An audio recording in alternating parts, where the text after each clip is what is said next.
বিসমিল্লাহির রহমানির রহিম। প্রিয় শিক্ষার্থীবৃন্দ, আসসালামু আলাইকুম। আজকে আমরা নবম দশম শ্রেণীর অনুশীলনী 4.1 সূচক ও লগারিদম আজকে এক নং পর্বে আমরা 1, 2 এবং 3, 4 এবং 5 এই 5টি প্রশ্ন আজকে আমরা সমাধান করব। তো এই প্রশ্নগুলো সমাধান করার জন্য আমাদের কতগুলো সূত্র প্রয়োজন, তোমরা সূত্রগুলো এখানে লিখছি। এখানে আমরা একটু সূত্রগুলো দেখব। এখানে হচ্ছে এর পাওয়ার 0, এর পাওয়ার এখানে এটা যে কোনো সংখ্যা হতে পারে। এখানে কোনো সংখ্যার পাওয়ার 0 মানে হচ্ছে 1। এখানে এর পাওয়ার -1, এখানে এর পাওয়ার -1 মানে হচ্ছে 1 ডিভাইডেড এর পাওয়ার, কিন্তু এখানে 1 হবে। তাহলে এখানে 1 এখানে থাকলেও তা না থাকলেও তা, তাহলে এখানে হচ্ছে 1 ডিভাইডেড টি। এখানে যদি এর পাওয়ার -2 থাকতো তাহলে এখানে 1 ডিভাইডেড এর পাওয়ার 2 হইতো। এখানে হচ্ছে এর পাওয়ার m ইন্টু এর পাওয়ার n। তো এখানে আমরা দেখতেছি এখানে ভিত্তি এখানে m, এখানে ভিত্তি এখানে ভিত্তি a, আর এখানে উপরে হচ্ছে পাওয়ার m, এখানে পাওয়ার n। তো আমাদের এখানে ভিত্তি দুটি একই আছে। আমাদের কোনো সংখ্যা যদি ভিত্তি দুটি একই থাকে আর দুইটির মধ্যে আমরা একটি নেব। আর এখানে হচ্ছে m প্লাস n, এখানে ভিত্তি দুটি ইন্টু আকারে থাকার কারণে আমরা পাওয়ার দুটি এখানে যোগ করছি। এইটা সেম সূত্র। এখানে দুইটার ভিত্তি আছে a, তো এখানে দুইটি ভিত্তির মধ্যে একটা নিয়েছে। এখানে ভিত্তিগুলো আমরা দেখতেছি এখানে ভাগ আকারে আছে। এখানে ভাগ আকারে থাকলে এখানে আমরা পাওয়ারগুলো মাইনাস করব। তাহলে উপরে m মাইনাস n, অর্থাৎ এখানে ইন্টু থাকলে আমরা দুইটার মধ্যে একটা নেব এবং পাওয়ারগুলো যোগ করবো, এবং ভাগ থাকলে আমরা পাওয়ারগুলো মাইনাস করব।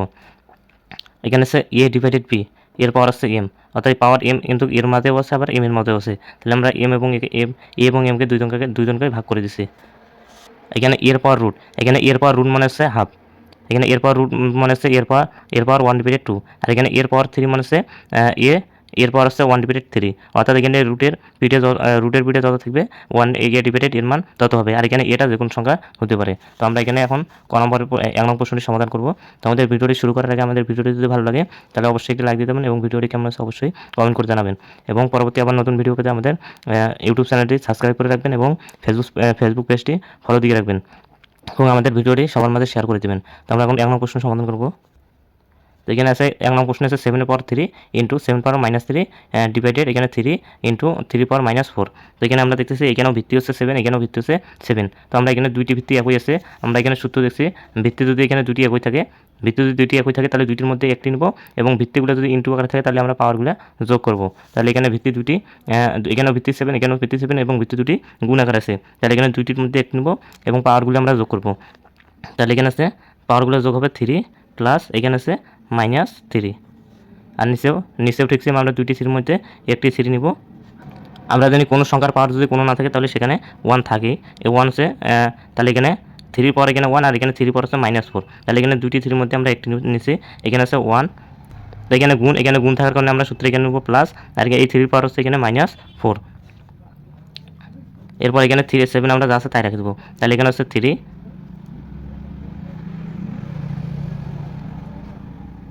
এখানে 3 সামনে আছে মাইনাস, আর এখানে আছে প্লাস। তাহলে এখানে প্লাসে মাইনাসে মাইনাস, এখানে আসলো আমাদের 3, আর নিচেও এখানে 3, এখানে 1, এখানে প্লাসে মাইনাসে মাইনাস, এখানে আছে 4। তো এখানে 3 সামনে প্লাস, এখানে 3 সামনে মাইনাস, এখানে প্লাসে মাইনাসে কাটা। তাহলে প্লাসে মাইনাসে কাটলে আমাদের থাকে 7 এর পাওয়ার 0। তাহলে এখানে 3, এখানে আছে -4। এখানে আমরা যদি -4 থেকে +1 বিয়োগ করি তাহলে এখানে থাকে -3। আমরা এখানে সূত্র দেখতেছি এখানে এর পাওয়ার 0, এর পাওয়ার এখানে এটা যে কোনো সংখ্যা হতে পারে। তাহলে যে কোনো সংখ্যার পাওয়ার 0 মানে আছে 1, এর পাওয়ার -1। তাহলে এর পাওয়ার -1 মানে এখানে আছে 1 ডিভাইডেড এখানে এর পাওয়ার আছে 1, কিন্তু কোনো সংখ্যার পাওয়ার 1 থাকলেও তা না থাকলেও তা। কিন্তু এখানে যদি এর পাওয়ার যদি আমরা -2 লিখি তাহলে এখানে আছে 1 ডিভাইডেড এর পাওয়ার 2 হবে। ঠিক তেমনি এখানে আছে 7, এখানে 7 এর পাওয়ার 0 মানে আমরা জানি এখানে 1, আর এখানে 3 পাওয়ার -3। তাহলে এখানে 3 পাওয়ার -3 মানে 1 ডিভাইডেড এখানে 3 পাওয়ার হচ্ছে 3। তাহলে এখানে 3 পাওয়ার 3। তাহলে এখানে আমরা এই যে 1টা যে আছে এই 1টা আমরা প্রথমে লিখবো। তাহলে এই 1টা এখানে যা আছে তাই লিখছি। এই ভাগটা আছে, এই ভাগটাকে আমরা গুণ করে দেবো। তাহলে ভাগটাকে আমরা গুণ লিখি। আমরা ভাগকে যদি আমরা গুণ করি তাহলে পরে যে সংখ্যাগুলো থাকে সেই পরের সংখ্যাগুলো উল্টে যাওয়া, অর্থাৎ নিচেরটা উপরে যায়, উপরেরটা নিচে আসে। তাহলে এখানে 3 পাওয়ার 3 মানে এখানে 3টা 3 গুণ। তাহলে এখানে 3টা 3 গুণ করলে 3 3 কেন হয় 3 লং 27। তাহলে এখানে 3টা 3 গুণ করলে এখানে হবে 3 পাওয়ার 27। আর এখানে এই 1টা এখানে নিচে আসবে। তো এখানে এই 1 কাটা, এখানে থাকে তাহলে 27। এটাই হচ্ছে আমাদের 1 নং প্রশ্নের অ্যান্সার। এখন আমরা এখানে 2 নম্বর প্রশ্নের সমাধান করব। এখানে 2 নম্বর প্রশ্ন আছে, এখানে 7 স্কয়ারের উপরে আছে রুট, এখানে রুটের পিঠে আছে 3 ইন্টু রুটের পিঠে এখানে আছে 7, এখানে আছে রুটের পিঠে 3, আর এখানে আছে √7। তো যেহেতু এখানে 7, এই 7 স্কয়ার আমাদের যা আছে তাই রেখে দেবো। আর এখানে আছে রুটের পিঠে 3। তাহলে আমরা এখানে সূত্রে জানি এখানে এর উপরে আছে √3, তাহলে এর উপরে √3 মানে 1 ডিভাইডেড এর পাওয়ার 1 ডিভাইডেড 3, অর্থাৎ এখানে রুটের পিঠে তত ওয়ান ডিভাইডেড এর মান ওয়ান ডিভাইডেড এখানে ততই হবে। তাহলে এখানে আমরা লিখি 7 স্কোয়ার এখানে যা আছে তাই, এখানে রুটের পিঠে রুট 3 মানে এখানে ওয়ান ডিভাইডেড 3, আর এখানে আছে ইন্টু, তাহলে এখানে আছে 7 আর এখানে আছে রুটের পিঠে 3, তাহলে এখানে আছে 7, এখানে আছে রুটের পিঠে 3 মানে ওয়ান ডিভাইডেড এখানে 3, আর এখানে রুট, তাহলে এখানে তাহলে আমরা এখানে রুট 7টা এখানে যা আছে তাই রেখে দেবো। এবার এখানে আছে এখানে 2 আমরা 1 দ্বারা গুণ করবো, তাহলে এখানে আছে 7, এখানে যদি 2 আমরা 1 দ্বারা গুণ করি তাহলে এখানে আছে 2 অক্ষে 2, তাহলে এখানে 2 অক্ষে 2 আর নিচে এখানে 3 যা আছে তাই রেখে দেবো, ইন্টু 7 এখানে আছে 1/3 এটা যা আছে তাই রেখে দেবো, আর নিচে রুট 7 যা আছে তাই রেখে দেবো। এরপর এখানে তাহলে দুইটি 7 এখানে ভিত্তি আছে, দুইটি ভিত্তির মধ্যে আমরা 8 নিয়েছি। আমরা জানি ভিত্তিগুলো যদি এখানে, তাহলে এখানে দেখতেছি এরপর এখানে এম, এখানে এরপর এন, এখানে ভিত্তি দুটি আছে, দুইটির মধ্যে আমরা একটি নিচ্ছি, আর এখানে ভিত্তিগুলো ইনটু আকারে থাকার কারণে এখানে পাওয়ারগুলো আমরা যোগ করছি। তাহলে এখানে এন মানে এখানে আছে 7, তাহলে এখানে আছে 7, এখানেও 7, দুইটি 7-এর মধ্যে আমরা একটি 7 নেব এবং পাওয়ারগুলো আমরা যোগ করব। তাহলে এখানে আছে 7, এখানে আছে 2/3, এখানে প্লাস এখানে আছে 1/, তাহলে এখানে হবে 3, আর নিচে এখানে রুট 7 যা আছে তাই রেখে দেবো। তাহলে এখানে আছে 7, এখানে যদি আমরা লসাগু নিই তাহলে এখানে 3 লসাগু করলে এখানে আসে আমাদের 3, আর এখানে আছে 3 যদি আমরা এই 3 দ্বারা ভাগ করি তাহলে এখানে থাকে 1 2 দ্বারা গুণ করলে 2 অক্ষে 2, প্লাস এখানে 3 যদি আমরা 3 দ্বারা ভাগ করি তাহলে 3 দ্বারা ভাগ করলে হচ্ছে 1 যদি আমরা 1 দ্বারা গুণ করি তাহলে এখানে আসে 1 অক্ষে 1, আর নিচে এখানে রুট 7 যা আছে তাই রেখে দেবো। তাহলে এখানে আছে 7, এখানে আছে 2 আর 1 যদি আমরা যোগ করি তাহলে এখানে আসে 3, আর নিচে এখানে 3 যা আছে তাই রেখে দেবো, নিচে রুট 7 যা আছে তাই রেখে দেবো। তো এখানে 3 যদি আমরা কাটি তাহলে এখানে থাকে 1, তাহলে কোনো সংখ্যার পাওয়ার 1 থাকলেও যা না থাকলেও তা, তাহলে এখানে আসলো শুধু 7, তাহলে এখানে 7 ডিভাইডেড হচ্ছে রুট 7। তো আমরা জানি একটি 7 মানে হচ্ছে দুইটি রুট 7, একটি 7 মানে হচ্ছে এখানে দুইটি রুট 7। তো আমরা যদি দুইটি রুটে গুণ করি, এখানে ধরি রুটে ইন্টু রুটে, তাহলে এখানে রুটে গুণ করলে হচ্ছে রুটে স্কোয়ার, তাহলে এখানে রুটে স্কোয়ার, এই রুট স্কোয়ার কাটলে এখানে থাকে এ, তাহলে এখানে একটি এ মানে আছে দুইটি রুটে, ঠিক তেমনি এখানে একটি 7 মানে আছে দুইটি রুট 7, আর নিচে এখানে রুট 7 যা আছে তাই রেখে দেবো। তাহলে এখানে একটি রুট 7, এখানে একটি রুট 7 কাটা, এখানে থাকলো একটি রুট 7, তাহলে এটা হচ্ছে আমাদের 2 নং প্রশ্নের অ্যান্সার। আমরা এখানে 3 নং প্রশ্নের সমাধান করব। এখানে 3 নম্বর আছে 2 পাওয়ার -1 প্লাস 1, এখানে 5 এর পাওয়ার আছে -1, এখানে ব্র্যাকেট আছে, এখানে দুইটার অল পাওয়ার আছে এখানে -1।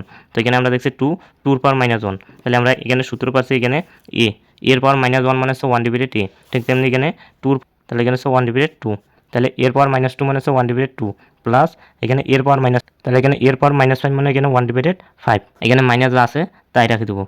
এখন দুইটারে আমরা লসাগু করবো, এখানে যদি 5 আর 2 আমরা লসাগু করি তাহলে এখানে লসাগু আসবে 5 দুগুণে 10, তাহলে এখানে লসাগু হচ্ছে 10কে যদি আমরা 5 দ্বারা গুণ করি তাহলে এখানে আসে 5কে যদি আমরা 1 দ্বারা গুণ করি তাহলে 5 অক্ষে 5, প্লাস এখানে যদি 5 আমরা 5 দ্বারা গুণ করি তাহলে এখানে আসে 5কে যদি আমরা 10কে যদি আমরা 5 দ্বারা ভাগ করি তাহলে এখানে আসে 2 1 দ্বারা গুণ করলে 2 অক্ষে 2, আর দুইটার হচ্ছে -1।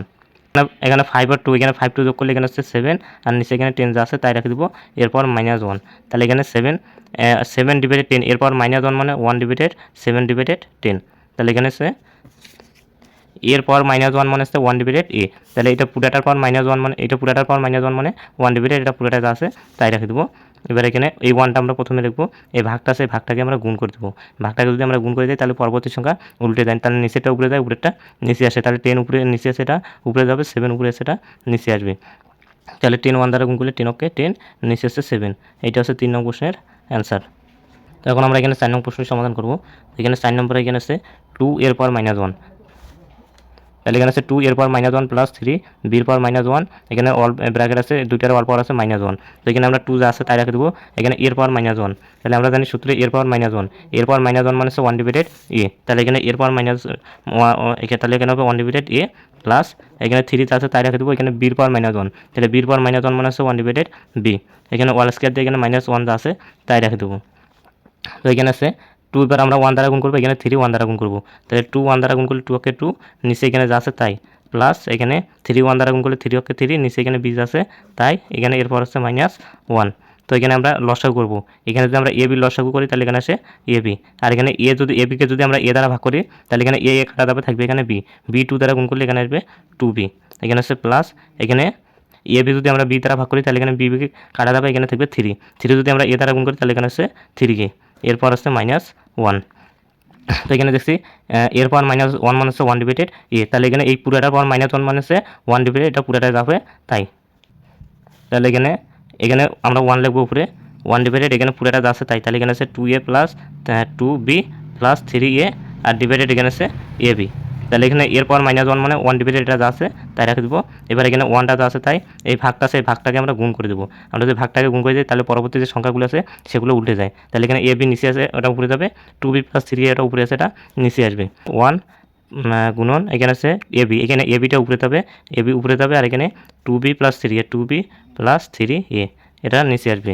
তো এখানে ab যদি আমরা 1 দ্বারা গুণ করি তাহলে এখানে আছে ab ওকে ab, আর এখানে 3 এটা আমরা সামনে লিখি, এখানে 3a প্লাস এখানে 2bটা আমরা পরে লিখি। তাহলে এখানে a b divided 3a plus 2b এটা হচ্ছে আমাদের 4 নং প্রশ্নের অ্যান্সার। আমরা এখন এখানে 5 নং প্রশ্নের সমাধান করব। তো 5 নম্বরে এখানে a স্কয়ার, প্রথমে a স্কয়ার যা আছে তাই রাখবো। এখানে b এর পাওয়ার -1, তো এখানে b এর পাওয়ার -1 আমরা এখানে সূত্রে জানি, এখানে এর পাওয়ার -1 মানে হচ্ছে 1 ডিভাইডেড a, তাহলে এখানে b এর পাওয়ার -1, তাহলে এখানে b এর পাওয়ার -1 মানে হচ্ছে এখানে 1 ডিভাইডেড b, আর নিচে ওইখানে এর পাওয়ার -2, তাহলে এখানে এর পাওয়ার -2 মানে হচ্ছে 1 ডিভাইডেড এর পাওয়ার এখানে আছে 2 বাই স্কয়ার, আর এখানে 1 ডিভাইডেড আর এখানে b এখানে যা আছে তাই রেখে দেবো, দুইটাকে আমরা এখানে অল স্কয়ার করে দেবো। তো এখানে a স্কয়ার যদি আমরা 1 দ্বারা গুণ করি তাহলে এখানে আছে a square okay a square, আর নিচে এখানে b যা আছে তাই রেখে দেবো। আর এখানে আছে b আমরা 1 দ্বারা গুণ করবো, b 1 দ্বারা গুণ করলে এখানে আছে b ওকে b, আর নিচে এখানে যে a স্কয়ার যা আছে তাই রেখে দেবো। তো এখানে দুটি হচ্ছে অল স্কয়ার। তো এখানে এ স্কয়ার ডিভাইডেড বি স্কয়ার, এই স্কয়ার ডিভাইডেড বি স্কয়ারটা আমরা প্রথমে লিখবো। তাহলে এখানে এ স্কয়ার ডিভাইডেড এখানে আছে নিচে আছে বি, তাহলে এখানে এ স্কয়ার ডিভাইডেড বি, আর এই যে ভাগটা আছে এই ভাগটাকে আমরা গুণ করে দেবো। তাহলে ভাগটা যদি আমরা গুণ করে দিই তাহলে যে পরবর্তী যে সংখ্যাগুলো আছে সেই পরবর্তী সংখ্যাটি উল্টে যাবে। তাহলে এখানে এ স্কয়ার নিচে আছে এটা উপরে যাবে, তাহলে উপরে যাবে এ স্কয়ার, আর নিচে আছে বি, বিটা উপরে আছে এটা নিচে হবে। তাহলে এই দুইটার উপর আমাদের এখানে স্কয়ার এই স্কয়ার আছে তাই লিখবো। এবার এখানে যদি আমরা এর পর এ স্কয়ার গুণ করি তাহলে এখানে আসবে আমাদের এর পর 4, আর এখানে বি গুণ করলে এখানে আছে বি স্কয়ার, এখানে উপরে স্কয়ার যা আছে তাই রেখে দেবো। তাহলে এখানে এর পাওয়ার 4, এখানে এর পাওয়ার 2, তাহলে এখানে আছে 4 দুগুণে এর পাওয়ার হচ্ছে 8, আর এখানে বির উপর স্কয়ার তার উপর স্কয়ার 2 দ্বারা গুণ করলে এখানে আছে বির পাওয়ার 4। এটা হচ্ছে আমাদের 5 নং প্রশ্নের অ্যান্সার।